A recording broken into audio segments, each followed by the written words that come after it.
The fate of Aer'yndor is decided here and now, by us and by our characters. The Accords of Skarenthail have begun. Representatives from each of the kingdoms meet to discuss the renewal of the pact that once united them all, and could again. But in the midst of negotiations, the pact scroll is stolen, and without it, all hope for forging a new alliance between the kingdoms crumbles. These unfortunate circumstances bring our characters together.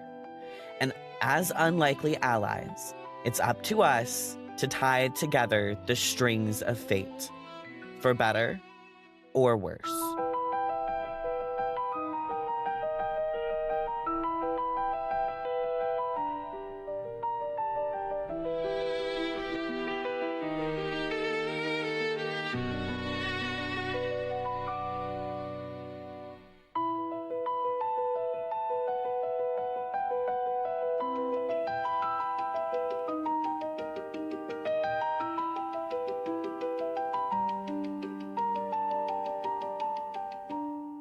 Welcome back to Tabling the Narrative, our podcast where we take a look at stories and have some in-depth discussions about some of the best parts of those stories. Sponsored by World Anvil. We're your hosts. I'm Jen. And I'm Sage. And today we are taking a look at the first session of our Daggerheart campaign, Oathfyre. We have a few guests from the cast and, of course, are welcoming back our GM, Ghost. Stay tuned to learn how Oathfyre began, and it was a fairly intense beginning, I'm just saying. It left us wondering what it all means, not only for our characters, but the entire world of Aer'yndor. So first, let's take a look at some of the best moments during the first session. Now, in this new segment, Castlights, we asked the cast what their favorite moments were and share our own thoughts.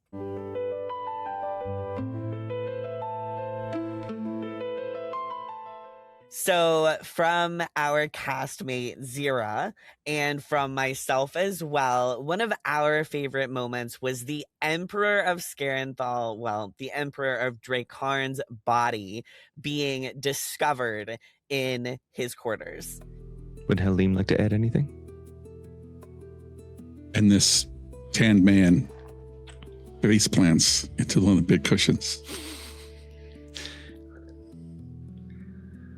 I'm going to spend a fear. No.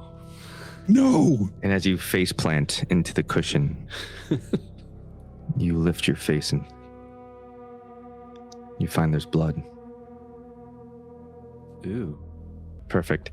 So as you look around the room, you get this sense of something is there with you. And you see these figures trying to stay out of you. They notice you notice them, and they emerge. Describe to me the murder scene of the Emperor. No!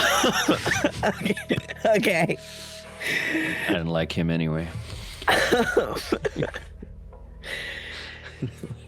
So... This is so bad. There is blood everywhere. It's stuck to the shimmering little panels that you can walk through. It's stuck to the floor. It's on the ceiling. There is blood absolutely everywhere. Directly above where Halim ended up face planting into the pillows, there is blood dripping down from the ceiling. And this is actually where the Emperor is. He is on his back, kind of on the ceiling with his arms like dangling down. He's just kind of pinned there, stuck there, not by anything visible. And there's just blood coming from his body. There's so much blood that you can't even tell how or what he was murdered by. Pretty intense scene to start off as a favorite. As like a side note with that, right? Halim falling on, right, the pillow with the blood on it. I'm sitting here like, oh, well, with the way Halim is and baths, he probably doesn't really care that much. He's like, oh, it's more of nature, you know? Like, I don't know how he feels about blood on him because he's fine with everything else on him. But I'm pretty sure whenever you were just briefly describing it, then I made the exact same face that I made during the session. Because there was one point when you were talking about the way that it was like dripping, and I think you mentioned something about like the sinew and like tendons or something. I don't know what it was. It was bad. It was so bad. It was something. Yeah, what a grotesque scene to be a favorite, but it was so fun for me to describe. Ghost was like, what do you see? And I was like, okay, we're about to find out. Sage the author came out and for us. Yeah, so there were two people that really liked that scene, so obviously we had to start with it, but we're gonna move right along to the next one, which is when Geen and Shurian, they had this bonding moment. Prince Shirin, the council has spoken to one another, and we've decided to not support your claim to the crown of Corvallis. Furthermore, Captain Bugman, we have decided also to not support your claim for legitimacy for the Varicose Isles. As you know, this area has been contested for a very long time between the Rakarn and Corvallis. Sharon and Geen, you can choose to either do a two-person group action roll or do a presence roll individually. Standing. Yeah, let's do this, buddy. Let's see what we get here. All right, I rolled a 21. No, sorry, it's another 2. So 22 Okay. with fear. Okay. All right. I rolled a 23 with fear. Nice. Okay. So I get some fear. You both are successful. Describe to me how you are together arguing your legitimate claims to the throne. My primary argument is that there is no other representative from Corvallis. If there's anyone else, that means Corvallis is not represented. And I would also say that I would support the claim of Captain King. What's your title? Bugman? Geen Bugman. Geen Bugman Extraordinaire, Esquire, that he also deserves a seat. And if he's not allowed, then we're not actually truly a council that represents the interests of the entire world if we don't allow him here. And how does Geen come to his aid in that? I will kick my chair and flip off my jacket with all 4 arms. And I point to my new brother in arms, the young prince, and I say, he is young, healthy, and has vigor of his people. Yet his claim is of bastard. Yet the only bastard I have heard of is his cousin who is not here. My claim is legitimate, for in my title I am the voice of the free nation of Vargos.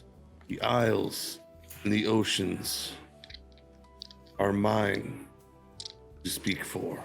Now, I'm pretty sure that Zira was talking about specifically in the chambers when the Accords were happening. But I did want to point out there was a little moment before that when they first met where Shurian wasn't sure how to feel about Geen and all that kind of stuff. And he was new to like this kind of soiree, as it were. So he was kind of skeptical, but also at the same time, he was offering him help. He was like, hey, you might need a guide. That shift in Shurian was important to the camaraderie that, Zira saw later on in the chambers of the Accords happening. at the round table. And basically, both of them were told, hey, you know what? You don't stake a claim in this. You don't have a right to be here. And they both fought for each other. This was a super cool moment, I think. It was great to see just kind of like an immediate connection between two leaders of two completely different opposite ways of life just kind of come together. It makes me think that we as Team One are definitely going to have a very interesting dynamic coming up. Hey, you're not wrong. This kind of leads us to one of my favorite moments, kind of running into one of Jen's favorite moments, believe it or not. Oh, what a surprise. So, Who'd have thunk it? wow. No, so this moment is when Kale, who is the high provost of the Collegium, which I believe in Skarenthail, Kale kind of enters and throws this scroll, which most likely, I mean, not like officially confirmed, but is like, in my opinion, definitely the scroll of Kaldrathar, the packed scroll.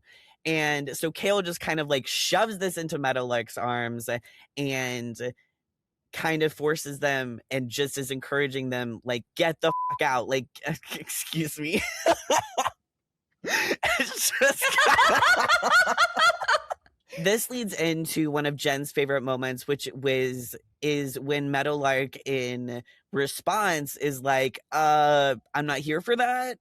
I'm here to get like some teaching, some education, to have this meeting with you. Meanwhile, Kale is like, we have to get this into the right hands. They're after, please come, you have to leave the window. And Meadowlark is standing there like, okay, but you still owe me a meeting. And before hopping out of the window, turning into a literal bear cat, and then of course gaining a rider, which is Christie's character, Reyna. She's gonna walk up to the door and slide the lock shut. All right. I am glad that you made it here, but you must get word out of Skarenthail. Do not trust the Gilded Saints with this, okay? I know they're your people. I was only going to speak with Benjen about this. He was the one who was going to get this into the hands of the right people. I don't know who, I don't know where, but the Emperor, somebody in the Imperium, they hope to twist the magic of this.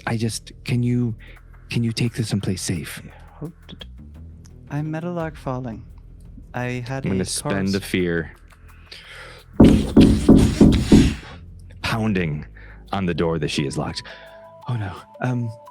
I thought there would be more time. I thought they must have noticed me out of the courts.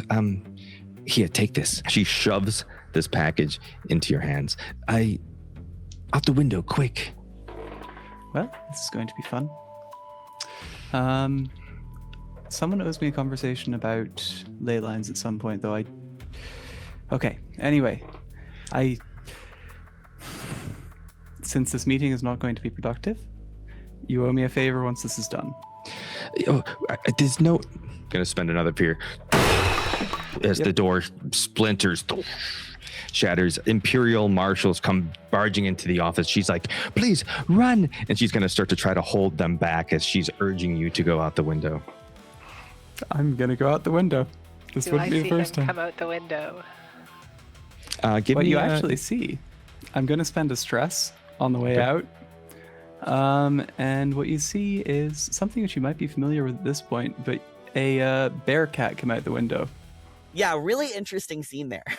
Having something shoved into them, people banging on the door saying, you need to leave, don't trust these people. I would have left immediately. Like, I would not have been like, hey, like, you owe me like a meeting. Of course, this person's probably about to be imprisoned or executed. So obviously, like, Zira's character's probably not, Meadowlark's not going to be getting a meeting. It was a lot of fun. Yeah. It was a very interesting scene. On to our last Castlight. It happens to be Christian's favorite moment. I see you, Christian. You better be watching this. His favorite moment is with the interaction with Star. Star is the twin sister of someone who died in the Shattering. But yeah, it happened to be Storm, which is my character that Ghost used to make it emotional at the beginning of The Shattered God. Listen, Bug, if you wouldn't mind just giving us a brief description of your character and then rolling a performance check for me. Absolutely. You see standing there with a lute in her hands, a tabaxi of black fur with white accents, big ears with white tufts coming out of them.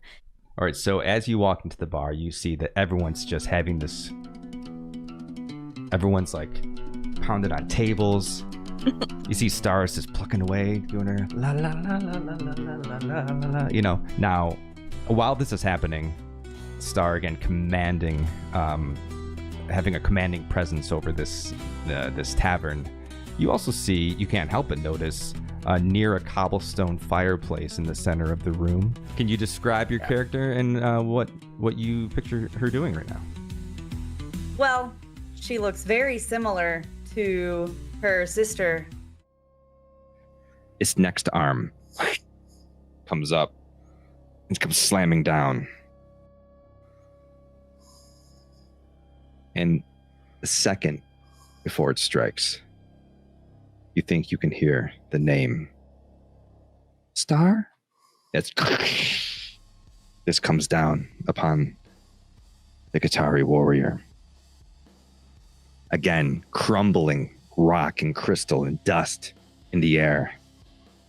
This monstrous, shadowy dragon head reaches it up. As you drop gold into the tankard, you see she gives you another smile. She's like, listen, it's nothing personal. It's 20-year anniversary of the Shattering. We all lost people. I lost my sister. But we gotta push on. Dark look crosses over my face. Yes, you're right. But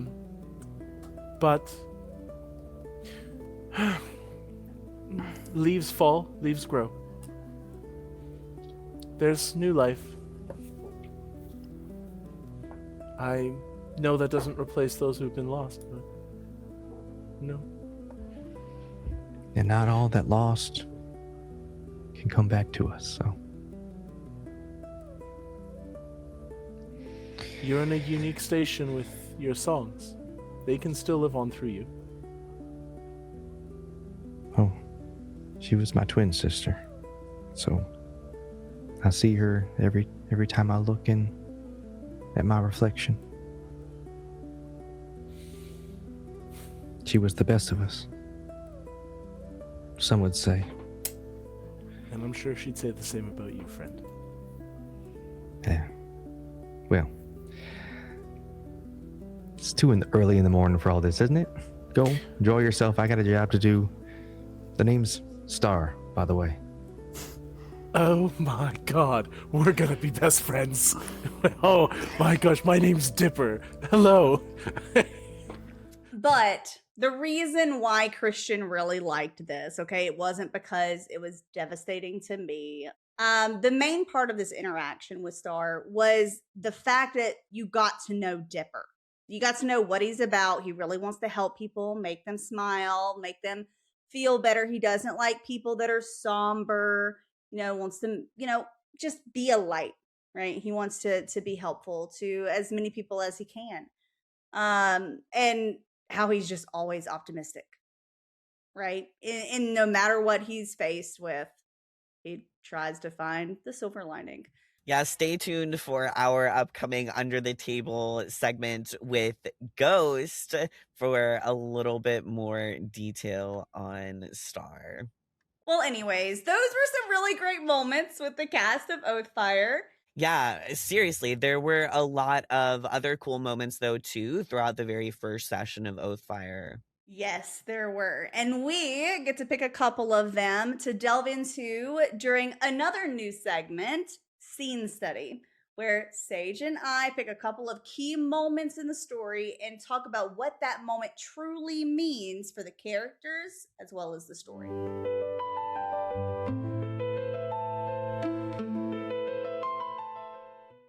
Yeah, so coming up first, kind of just touching upon that Castlight of Meadowlark in Kale's office at the Collegium. We have Kale, who is the High Provost or the Overseer of the Collegium. And Meadowlark, who is a cartographer, has come to Skarenthail in order to have a meeting. I wouldn't say this goes exactly how anybody thought it would go. Yeah, definitely not.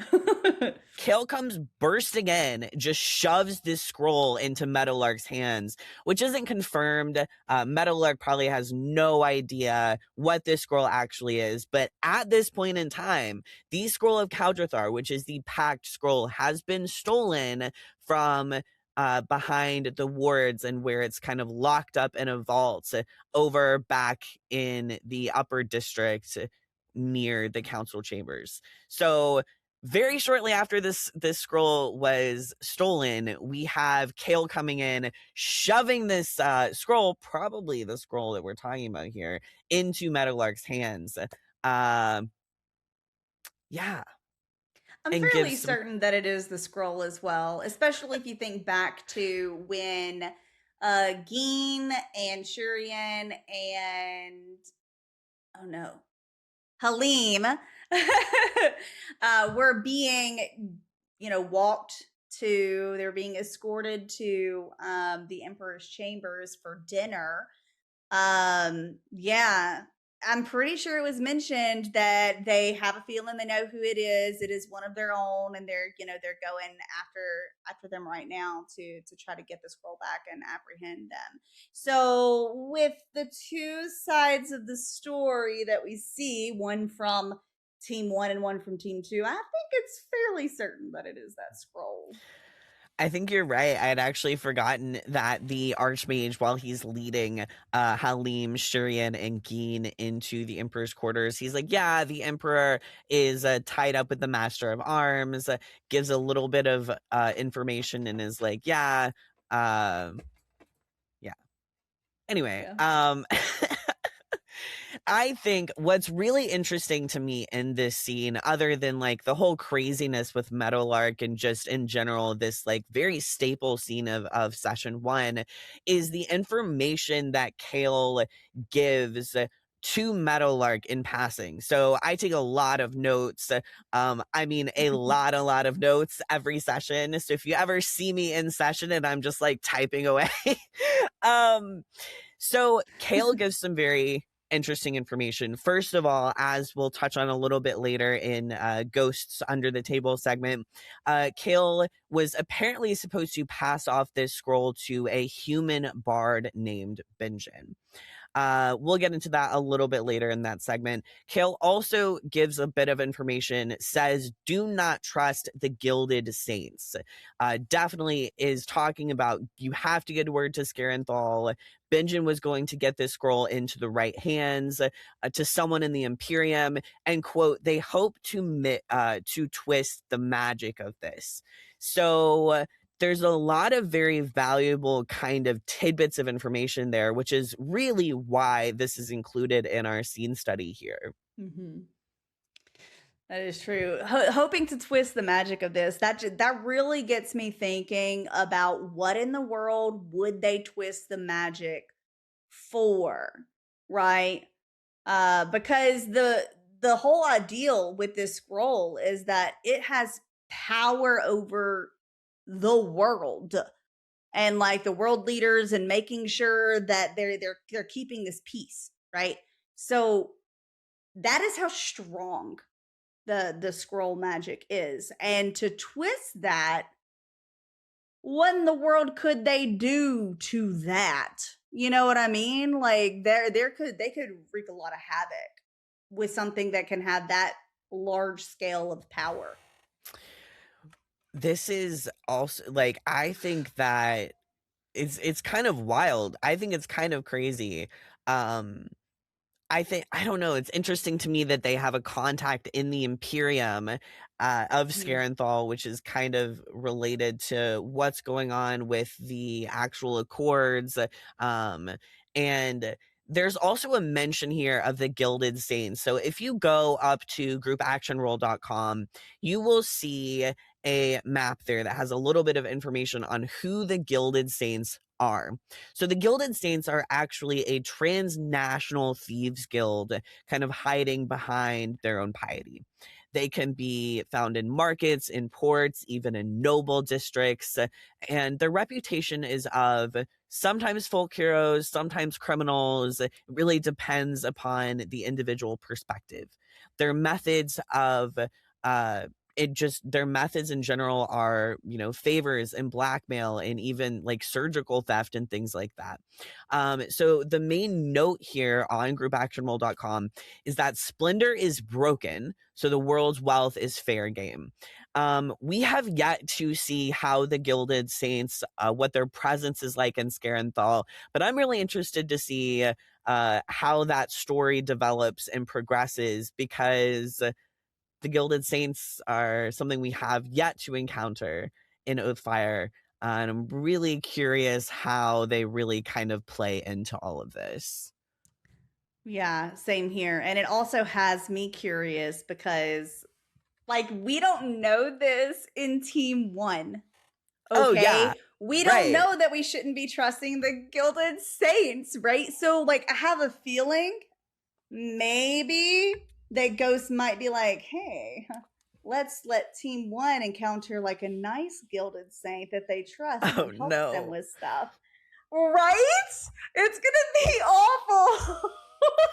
Yeah. Of course, we can't, our characters are going to do what our characters do. My person is very not trusting of people, which if you've watched previous episodes of Tabling the Narrative, if you haven't, go watch them, you'll see. She is definitely not very trusting in general. So they'll have to prove themselves to at least my character. I don't know about everybody else. I don't even know if it's going to be obvious that it is them. Like it could be someone that's not even obvious that it's a Gilded Saint.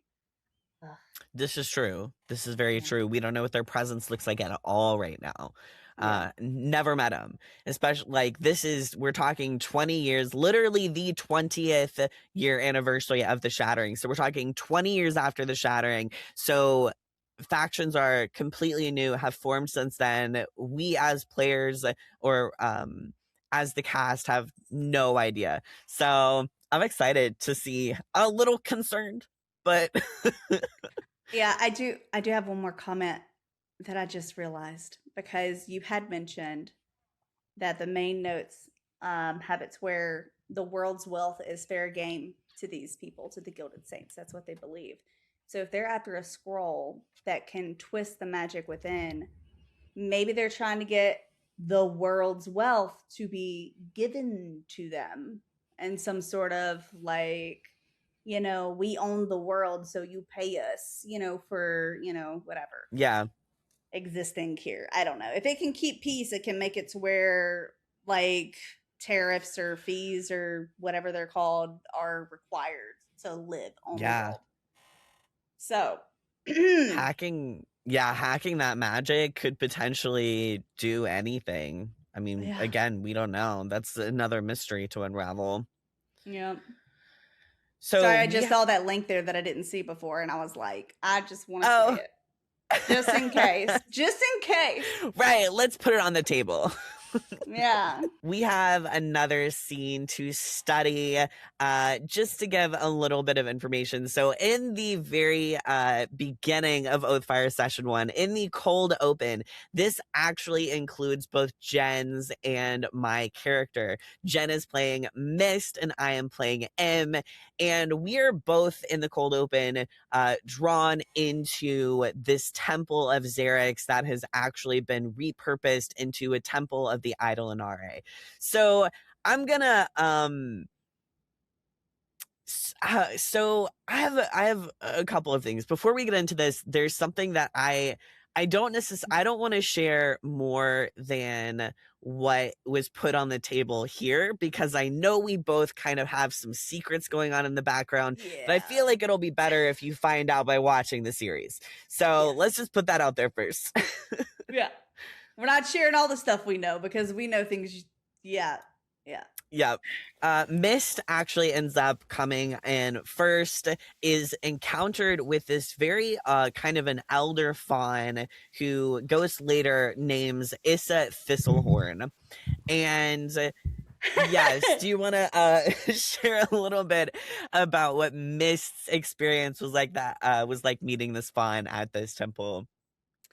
Yeah. Well, Mist, as it's probably very obvious, and I'm pretty sure I might have mentioned it before, is an Eidolonare. That's why she went to this temple. She was told her skills would be needed, and there was, some shifty stuff happening with the Thrinkai, which the fawn did say, and I don't remember how to pronounce her name. So she had done this many times before, either people having information or something like that, where she was needed. And that's kind of just how she approached it. So I wrote this down in my notes again. Too many. I wrote down this quote. Issa Thistlehorn, this fawn, actually tells Mist, quote, "You were not the one that I called for." I don't know what this means. But like this was the introduction to M entering the temple. So Mist opens up the door, M kind of raps on the door, Mist opens up the door. There's this kind of meeting of eyes. We're not going to go in depth, but we will say that I feel like it's pretty clear from session 1 that Mist and M do know each other, or they do recognize each other. Then M just kind of comes in.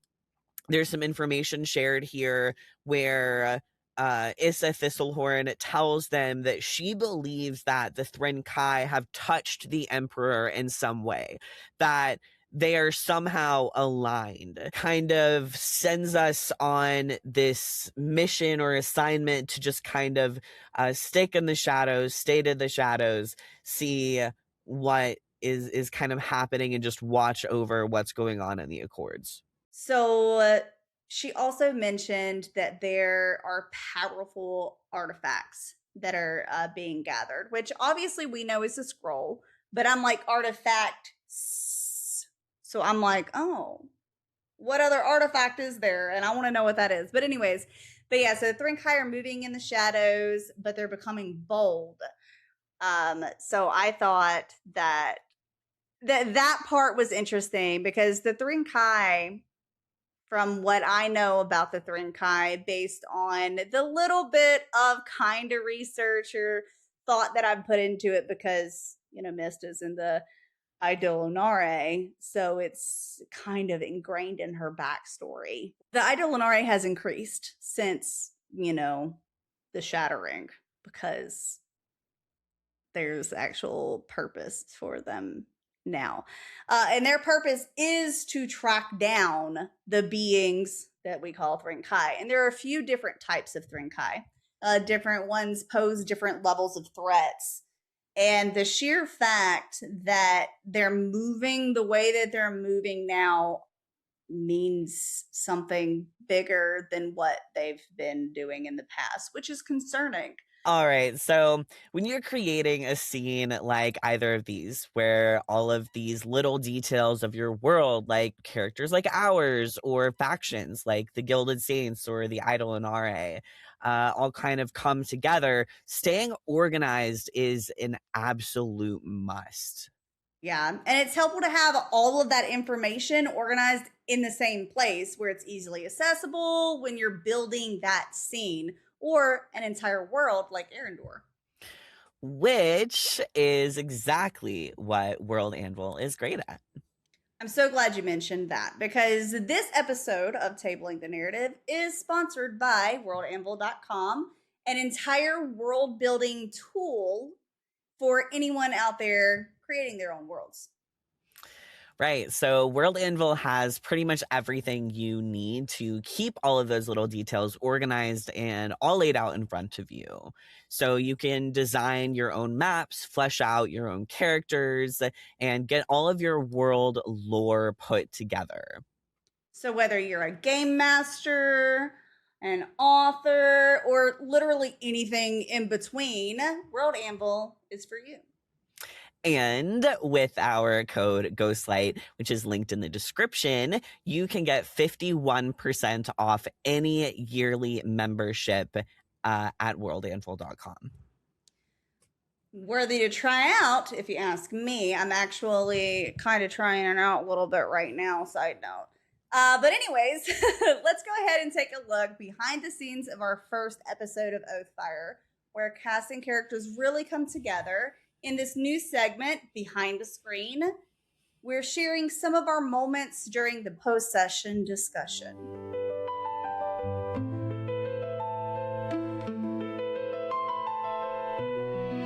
Well, thank you all for being so up for describing. And one of the things I was more nervous for is that I have a bunch of things scene entry points written out, and I'm just I'm not doing it this time because I want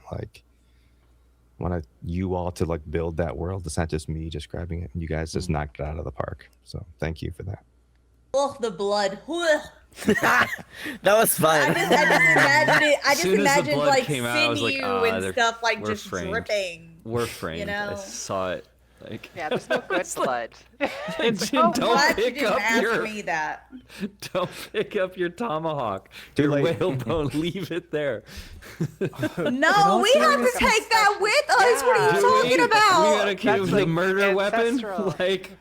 We can is get a rid of it, secret but we're not item. leaving something that was made from a whale, something or another, just in the body. They're gonna know it was sometimes him. you gotta let it go. Let it go. Gotta say, Don't hold it back I was anymore. not expecting us to be in the better position by the end of the episode. I mean, you know, hey, your episode hasn't started yet. You might end up getting caught. You haven't actually gotten away, right? Oh, I am aware. I still think we're in the better position. I We thought could I was all in a good end up position to watch in jail together. Bonus. True, too. Jailbreak We season. know a back way. Jailbreak. Speaking of this is being recorded, Jen, Sage, do you have any questions at all, or can I ask you a Things that question? they liked, didn't like. Well, of course. And you can ask questions to other people, and they can ask questions and whatever. How did you feel when you realized who the bard was? It took me a minute. Because you said star, and then, it didn't click when you said star. It was whenever you said the twin thing. When it clicked, and I was like, you've got to be kidding me again? At the start of the thing, because it was at She's the beginning of the fine. Shattered God. No, she didn't die. She's just sad because her sister died. I know. I gave her money. I made her happy. Tons of At money. the light of my life. How about this? How about early theories? Who's got them? Mo? The fact that now we're both kind of, in predicaments where we're both, we're all kind of criminals of sorts.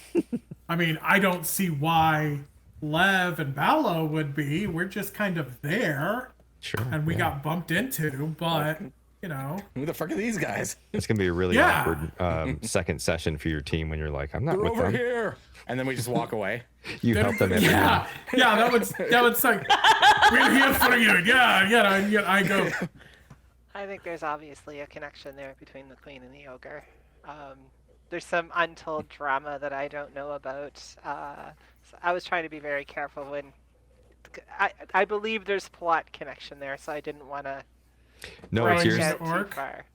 That's why I would say it's like we don't know what's happened. There, nothing is sacred. Do with it what you want. I love the fact that she's feeling some drama. Does anyone have any early theories? Oh Those yeah, I totally think archmages. it's Yes. one of the players. Yeah, that's also. You're pulling tricks. There's definitely Something's going on behind the here. scenes Somebody's- discussions. There's Probably fuckery. Metalwork. I was going to say, I think it's Dipper. I think Oh, the man. You were One of the helping a person players. and their child to kill the Emperor. Yes, that's why I disappeared.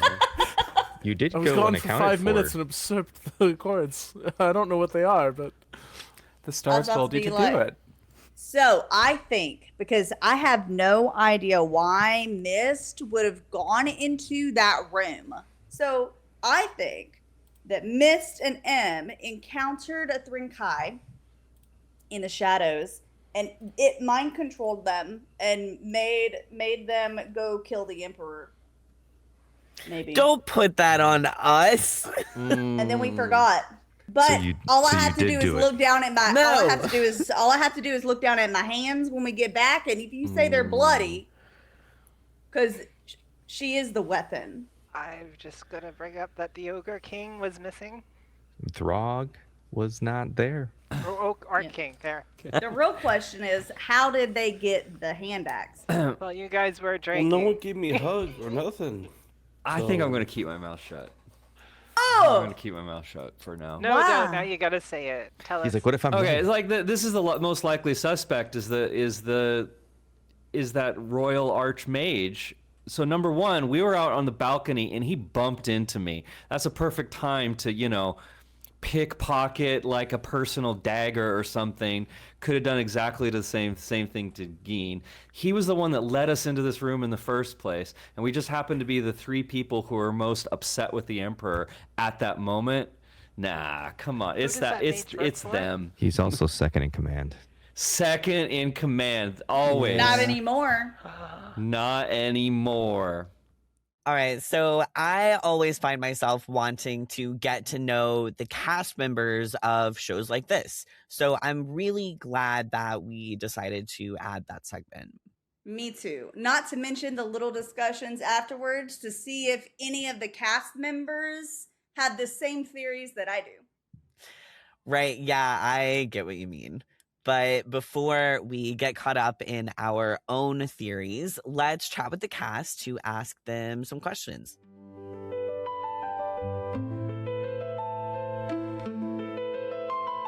Thank y'all so much for showing up. I know it was super short notice.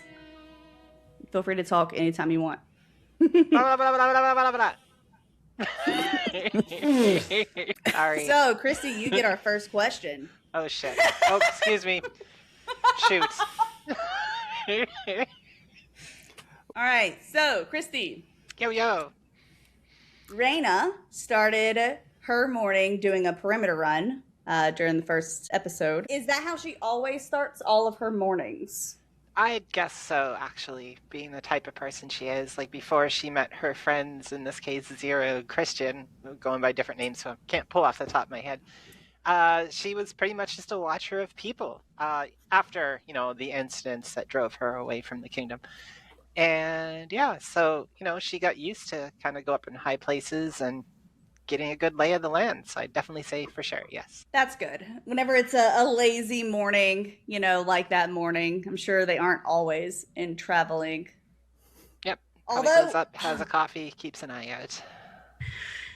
now that I think about it, and Zero, you can tell me, because I'm pretty sure you kind of understand how Dipper works a little bit more than anybody else here.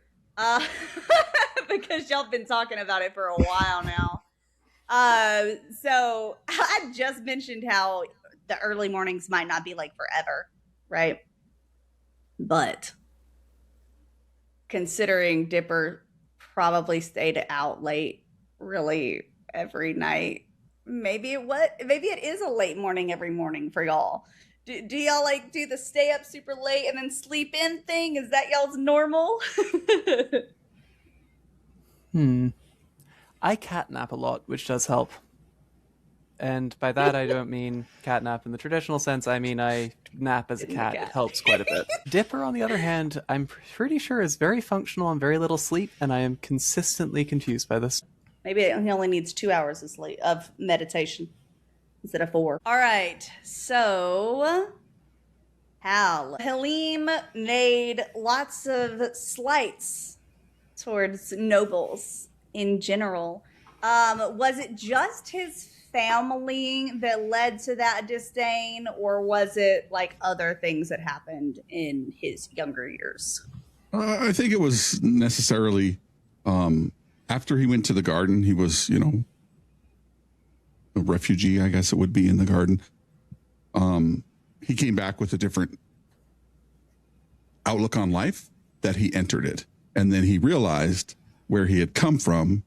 Like, the only thing anybody ever cared about it is either being rich, which often led to cruelty and extortion, and anybody who wanted to, any of these other nobles that had interacted with his family were not their true selves, kiss their butts. And he's just like, why would they do that? But then, Hal connected the dots saying, oh, because they need something or they want something or they need to get advantage on something.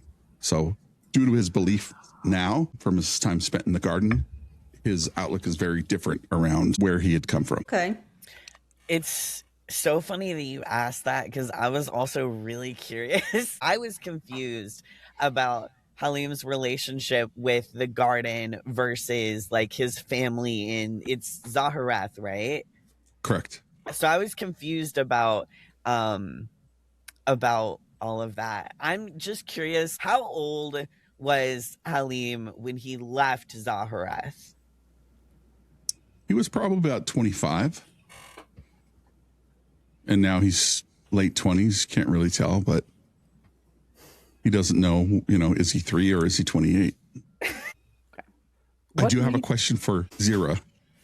Considering we're both druids from the garden, right? Perhaps, Halim was taken in the garden and where Zira and the rest of the group stayed and lived.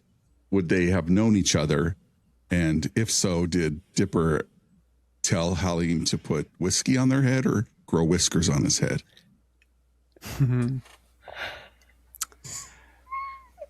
Ooh, that's a good question. So I've been talking with Ghost a little bit about it and trying to work out some of the geography of the garden. It's a little bit odd there. It's difficult to actually map things in a place where how you're feeling dictates where you go. Mm-hmm. But one of the things which we talked about was the old watchspire of, I think it's Karvos, being kind of one of those points of entry into the garden. And instead of keeping it as being called the watchspire, it could be named for what it became, a beacon. So the town of Beacon is a place where a lot of people end up coming through when they're first coming in or leaving the garden, as far as we can tell. How much wandering have you done around the garden? I was there for years under the, we'll call it, the guidance of a deity, demigod, whatever they want to call it in, Daggerheart terms. He spent a lot of time there, right? Learning what it meant to be in balance with nature and the physical realm, what it means to be a warden of renewal versus, somebody who his past would just, or his family would just take, upholding the balance between the natural life and the eventual future of what the world may hold. I think he spent a lot of time not necessarily knowing where he was going, but learning as much as he could. Ooh, this is going to be interesting, because I think for Meadowlark, a druid is just something that they were. So it's going to be kind of fun having that juxtaposition of learned experience and, well, I was born and the elements just kind of dance for me. Yeah. Aww. I'm sorry. That was cute. But I think it's very, very possible then that our wanders would have bounced off each other a few times, especially if you were seeking out areas where nature was at its most inspiring and at its most educational. And I feel like there could have well been a miscommunication filtered across. Putting whiskey on your head to get whiskers does sound like something which Dipper would have come up with as a guidance from the stars. Yeah. All right, back to Reyna. Are you ready, Christy? Yo. All right, so you had mentioned trying to teach Meadowlark and Dipper the concept of money. And I was curious if there are other things that you envision Reyna trying to teach them about, like, living in a more established or civilized area. Yeah, I mean, obviously the two, Zero, you probably agree with this, have very energetic and flamboyant personalities. So she's probably, she's been living kind of as a bounty hunter / nomad for a little while, and then So she has a wide idea of the outside world and how easily people can stand out, where she's constantly viewing people from afar, and she sees these two as just fireworks going off constantly 24/7, like drawing attention at all angles. So probably their presence, she probably tries to remind them of their presence around people, how they both lack stealth. So not that they can't be stealthy or anything, but the two of them very much live their lives unapologetically. So, which is a good thing. All right, so Zira. Hello. This one is from a fellow player. Why did Meadowlark have to come out of the window where they were just perching? Rena was just perching, all, focused. Why'd you have to scare her like that? Yeah, I was supposed to be your escape plan, man. Well, in essence, though, that was kind of Ghost's fault. Yeah, it was. It was Ghost's he fault. He placed me there. You did. We've been over escape plans. We escape and then we plan. Oh, that makes sense. Now I get it. Yeah, you had mentioned the line you said whenever you got back to the group. I can't remember. Well, no, it wasn't you. It was Dipper. No, I don't know. It was one of y'all. I didn't get to rewatch that part. Have we? Is it the one about? Are we helping people so much that other people get angry again? Yes. That was fantastic. That was Dipper. I love how you basically said, if I do this for you, you need to teach me all the things I want to know about cartography. What led to Meadowlark's love of cartography?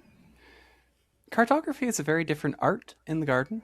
I think I will keep on talking about this one, but as we have described it, paths are very different there. The way you get from A to B is more to ask your feet to take you there than to pick out a specific road and just walk. And once they got out of the garden and found this vast expanse of space which was non-malleable, they started getting interested.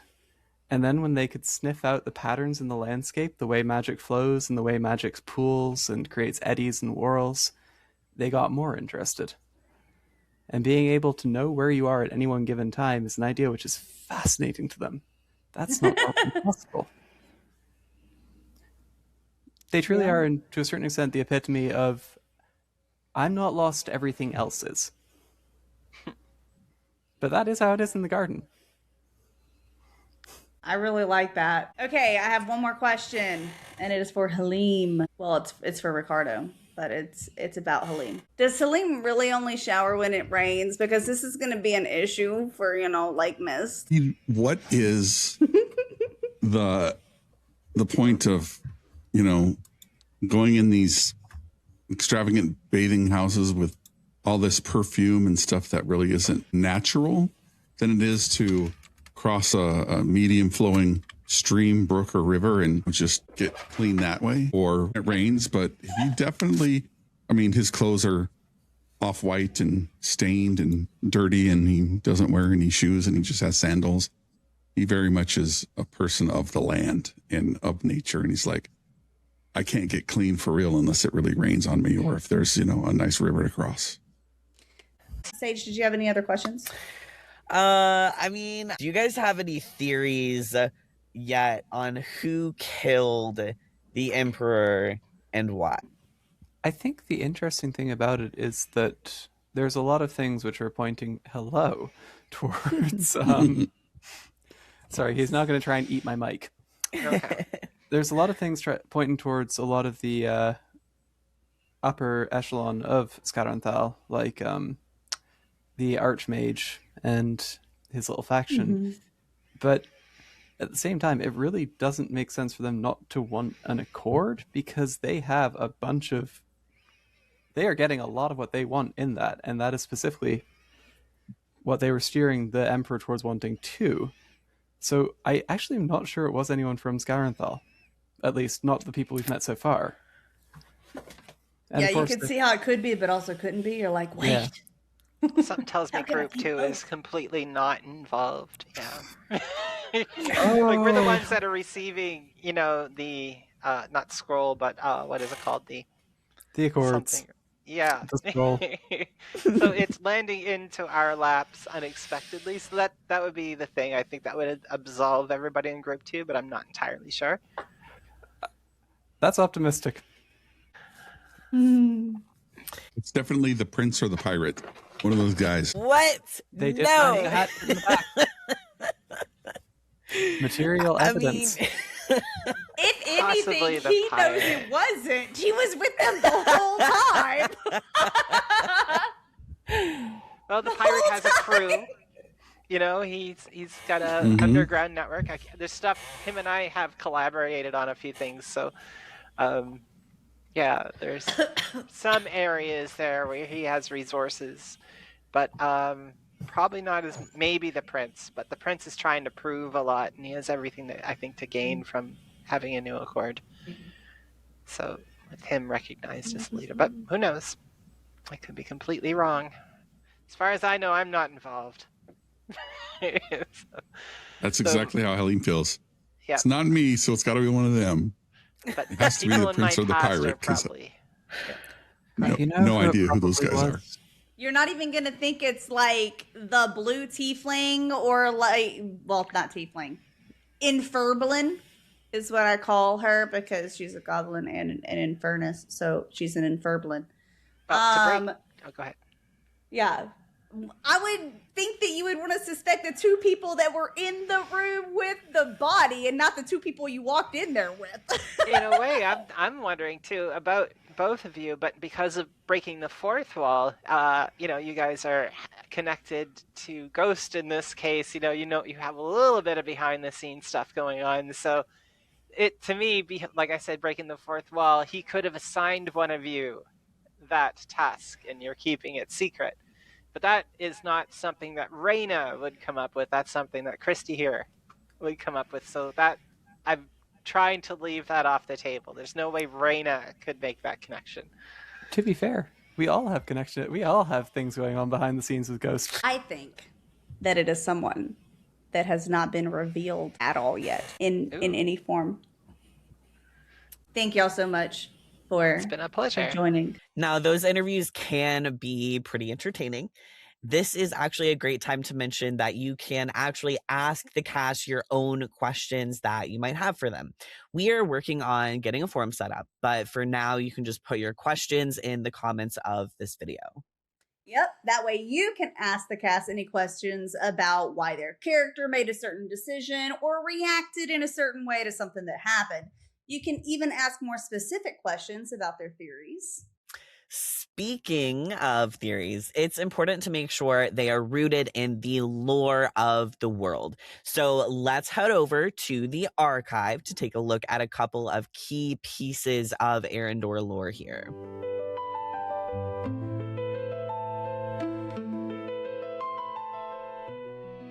In previous episodes of Tabling the Narrative, we've talked a little bit about the Pact of Aer'yndor and the scroll itself, but we thought we would consolidate all of this information in one little section so you know exactly where we stand going into episode 2 of Oathfyre. So the Pact is actually a scroll called the Scroll of Caldrethar, which contains the magic that once bound together Aer'yndor's kingdoms. This pact was broken during the Shattering. Now, since the breaking of this pact, since the Shattering in the past 20 years, the kingdoms have continued their conflict with each other. They've continued with their divide, some encroaching on others' lands, expanding into other territory, arguing over ideals, issues with trade, and everything above that you can think of. These kingdoms are entirely divided after this pact is broken. They're kind of at each other's throats in a lot of different ways. Now, I was going to say real quick, sorry, I know I'm cutting in here, okay? No, please.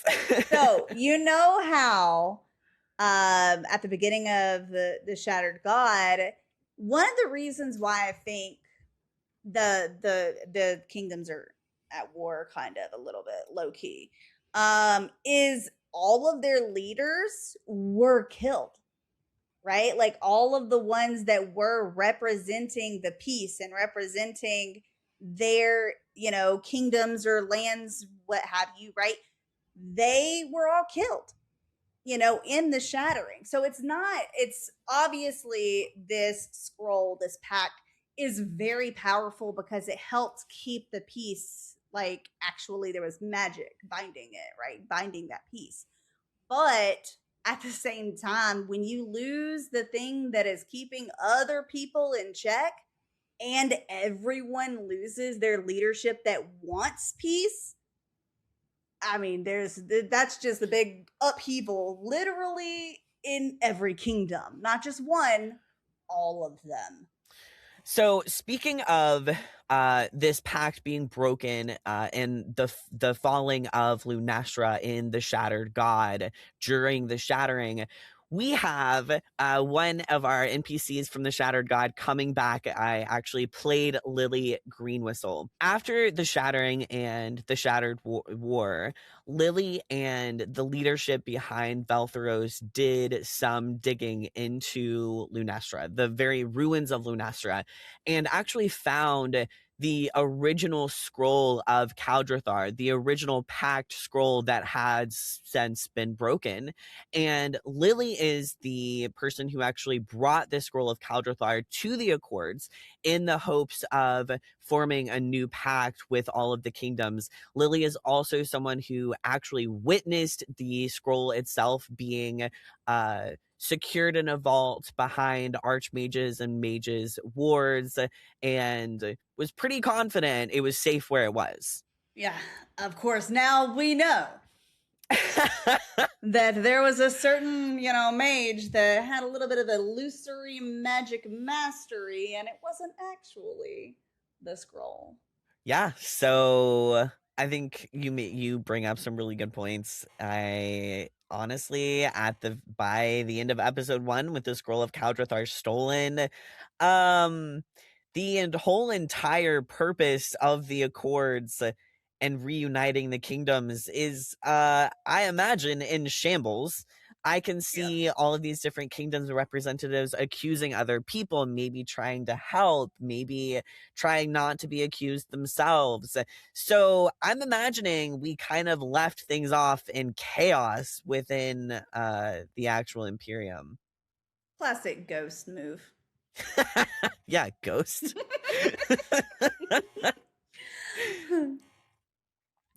All right, I think that ends off our archive segment. I do love delving into the lore of a world. Ghost does an amazing job and puts a lot of effort into it. I agree completely. Let's actually go under the table to talk to our GM Ghost to ask some questions about our first session of Oathfyre.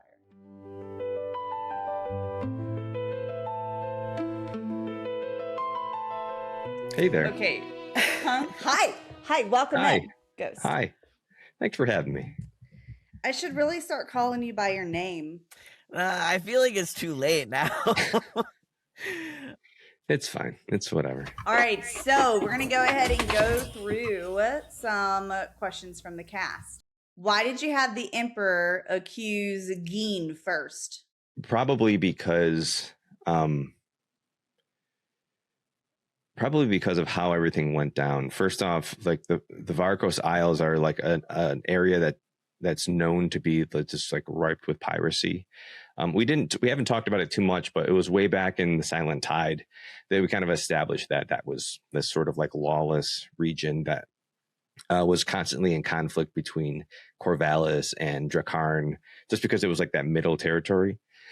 So for a pirate king essentially to show up and say, I am the representative, I am the head pirate, essentially. I think for the Emperor Cassian to put that together, to automatically just jump to, hey, the pirate must have done it. Also, like, the pirate shows up immediately, the scroll goes missing. So I think there's probably just that circumstantial evidence there that kind of felt like that was the easy assumption to make. It'll be obvious where this one came from But someone wants to know, will Star return? Who's to Yeah. say? Yeah, Yeah. I think having the idea of Star being in Skarenthail at that moment gives us the opportunity to bring her back at some point. Also opens the door for a guest spot from Bug if she wants. But if not, if they just happen to go back or they seek Star out, yeah, Star could definitely return. Nothing's off the table. Okay.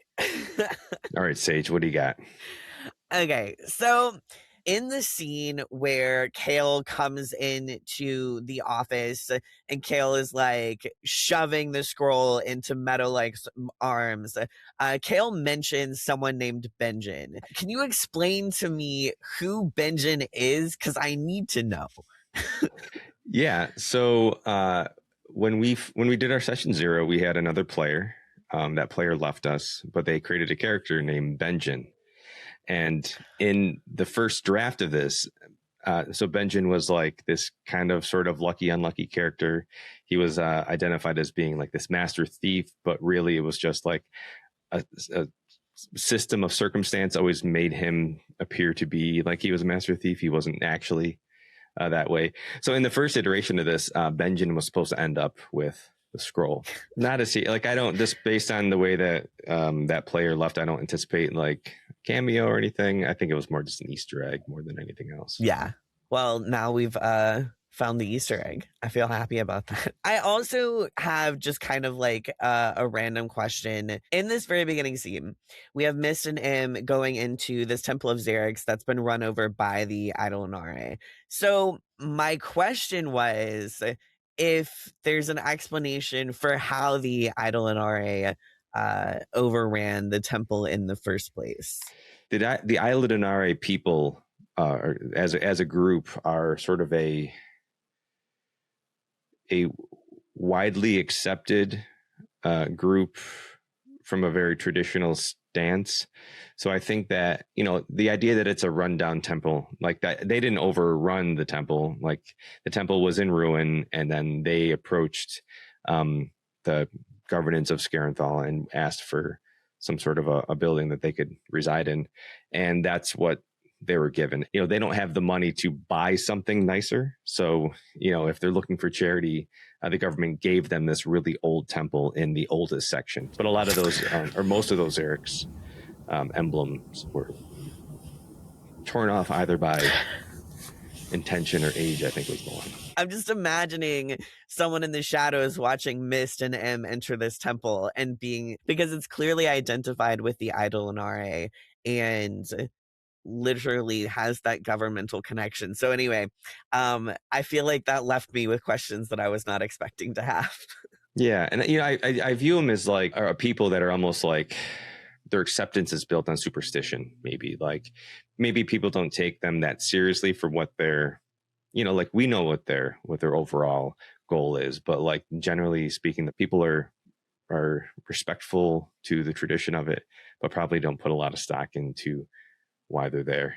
I appreciate you answering that question. I appreciate you answering the more serious questions I have. I have a couple of just fun questions for you. Sure. So did you have a favorite NPC that you role played in episode 1? Yeah, I like the bartender. I think he was fun. I don't know, like I really enjoyed playing the Emperor too. Like he's fiery, you know. I feel like he has a lot to prove, you know, like he's definitely trying to build on what his father kind of started, but he's still such an outlier from tradition for the Drakarn. You know, he's still very, very liberal as far as the Drakarn are concerned. Because like I mentioned it before, I think in our last interview that, you know, they're very traditional people, conservative people. They view themselves, they usually isolate themselves, and that's starting to kind of break away. So the ideas of this emperor are maybe not necessarily popular ones, or they weren't popular ones, I guess is probably the way to say that. I he's like dead. Well, I did enjoy that description, though. I was like, okay, I mean, you asked, so. I love it, and that's what we're looking for, right? Like, this world is yours to build. If I give you an opportunity or a prompt, just go wild. If it's too off the cuff, I'll make adjustments, but yeah. Yeah, so I did enjoy the Emperor a lot too. I liked because it really seemed like he was coming from a direction of just being genuine. It came off that way for sure, about wanting to kind of renew this council and reunite the kingdoms, which brings me actually to another question I had, which was, did you have any favorites, like kingdoms or representatives that you played or that other people played?